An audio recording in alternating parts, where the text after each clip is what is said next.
சென்னை வடகிழக்கு மாவட்ட திமுக சார்பில் மதசார்பற்ற முற்போக்கு கூட்டணி செயல் வீரர்கள் கூட்டம் சென்னை மாதவரம் சட்டமன்ற தொகுதியில் பெரிய சேக்காடு பெருமாள் கோவில் தெருவில் உள்ள டிடி டர்ஃப் உள் விளையாட்டு அரங்கில் சென்னை வடகிழக்கு மாவட்டம் மாதவரம் சட்டமன்ற தொகுதி திமுக வேட்பாளர் எஸ் சுதர்சனம் எம்எல்ஏ அவர்களையும் திருவொற்றியூர் தொகுதி சிபி வேட்பாளர் அவர்களையும் ஆதரித்து மாவட்ட கழக அவைத்தலைவர் குறிஞ்சி எஸ் கணேசன் அவர்கள் தலைமையில் நடைபெற்றது. இக்கூட்டத்தில் மதசார்பற்ற முற்போக்கு கூட்டணியின் வேட்பாளர் எஸ் சுதர்சனம் எம்எல்ஏ மற்றும் திருவொற்றியூர் தொகுதி சிபி வேட்பாளர் மற்றும் மாவட்ட பொறுப்பாளர்கள் கலந்து கொண்டு தேர்தல் ஆலோசனை வழங்கினார்கள். இதில் சென்னை வடகிழக்கு மாவட்டம் மாதவரம் சட்டமன்ற தொகுதி, திருவொற்றியூர் சட்டமன்ற தொகுதி ஆகியவற்றிற்கு உட்பட்ட திமுக தலைமையிலான மதசார்பற்ற முற்போக்கு கூட்டணியின் மாநில மாவட்ட நிர்வாகிகள், பகுதி கழக, ஒன்றிய கழக, பேரூர் கழக நிர்வாகிகள், அனைத்து அணிகளின் அமைப்பாளர்கள், துணை அமைப்பாளர்கள், BLA 2, BLC, BDA, BYA ஒருங்கிணைப்பாளர்கள், தளபதியின் மகளிர் படை நிர்வாகிகள் என பலர் கலந்து கொண்டனர். இயக்கத்தை வருங்காலத்திலே தலைமையேற்று நடத்த இருக்கின்ற மாண்புமிகு துணை முதல்வர், இளைஞரணி செயலாளர், அன்பு சகோதரர் உதயநிதி ஸ்டாலின் அவர்களுக்கும் என்னுடைய மனமார்ந்த நன்றியை நான் சமர்ப்பிக்கின்றேன். மற்றும் கழகத்தினுடைய முன்னணி தலைவர்கள் அனைவருக்கும், என்னை பரிந்துரை செய்த மாதவரத்தில் இருக்கின்ற நம்முடைய கழக அனைத்து நிர்வாகிகளுக்கும் என்னுடைய நன்றியை நான் முதற்கண் தெரிவித்துக் கொள்கின்றேன். இந்த சிறப்பு மிகு கூட்டத்திற்கு வருகை தந்திருக்கின்ற, பேசிவிட்டு சென்றிருக்கின்ற திருவொற்றியூர்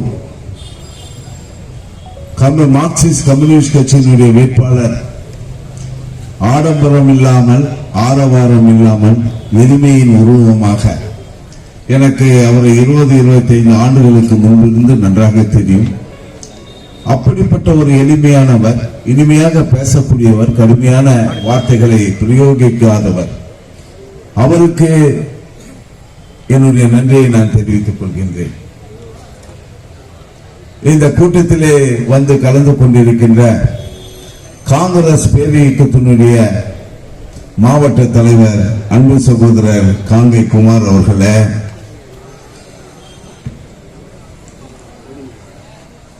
இந்திய மார்க்சிஸ்ட் கம்யூனிஸ்ட் மெகா கூட்டணியை உருவாக்கி தந்து, இந்த கூட்டணி தான் வெல்லும் என்ற ஒரு உண்மை நிலையை உலகிற்கு எடுத்து உரைத்திருக்கின்ற நம்முடைய மாண்புமிகு முதல்வர், கழக தலைவர் அவர்கள் இன்றைய தினம் தன்னுடைய பரப்புரையை நம்முடைய தலைவர் கலைஞர் அவர்கள் பிறந்த திருவாரூர் மாவட்டத்திலே தொடங்கி இருக்கின்றார்கள்.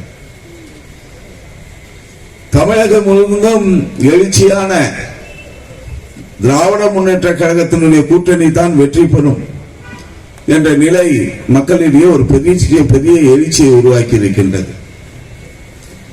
நேற்றைக்கு முன்தினம் திராவிட முன்னேற்ற கழகத்தால் வெளியிடப்பட்ட அந்த தேர்தல் அறிக்கையிலே கதாநாயகியாக இருக்கின்ற முக்கியமான ஒரு திட்டம், 8000 ரூபாய் கூப்பன் ஒவ்வொரு குடும்பதாரருக்கும் வழங்கப்படும் என்ற திட்டம் அனைவராலும், அனைத்து பெண்களாலும் மெச்சு பாராட்டப்படுகின்றது.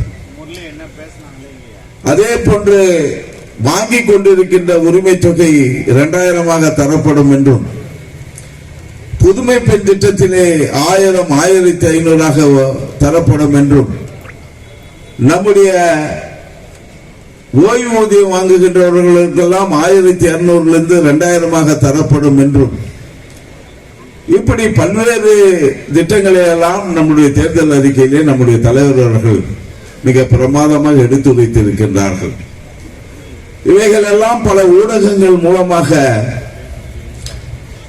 அது மக்களை சென்று அடைந்தாலும், நம்மளுக்கு என்றே ஒரு தனியான பிரச்சார வழி, இதை மேலும் மக்களுக்கு இதயங்களிலே பதிய வைக்க வேண்டும் என்பதுதான் இந்த முக்கியமான ஆலோசனை கூட்டத்தினுடைய நோக்கமாக நான் கருதுகின்றேன். ஒவ்வொரு இயக்கத்தினுடைய தொண்டர்களும் பூத் வாரியாக, கிளை வாரியாக, வார்டு வாரியாக, பகுதி வாரியாக அந்தந்த திராவிட முன்னேற்ற கழகத்தினுடைய இயக்கத்தில் இருக்கின்ற ஒன்றிய பகுதி கழக செயலாளர்களெல்லாம் அரவணைத்து கருத்து வேறுபாடுகள் இன்றி மனமாச்சரியங்கள் இல்லாமல் அனைவரும் ஒன்றுபட்டு வேலை செய்ய வேண்டும்.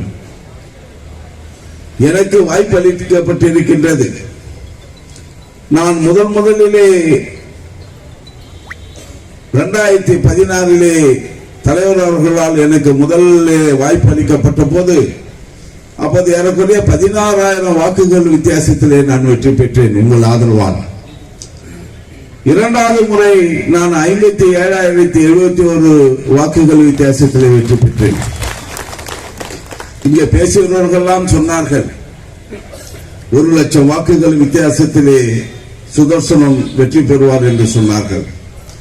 நான் எப்பொழுதுமே புகழை விரும்புவன் அல்ல.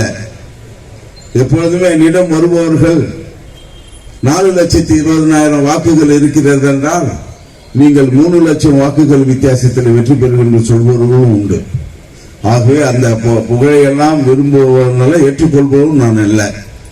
இன்று முதல் கடைசி வரை டிக்ளரேஷன் வாங்குற வரை எனக்கு புகழ்ச்சியே தேவையில்லை.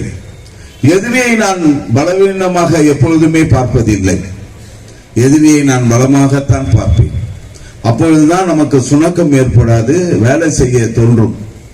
நாம் எதிரி நிச்சயமாக தோற்று வருவார் என்று நினைப்பது என்பது அது எந்த அரசியல்வாதிக்கும் உகந்ததல்ல.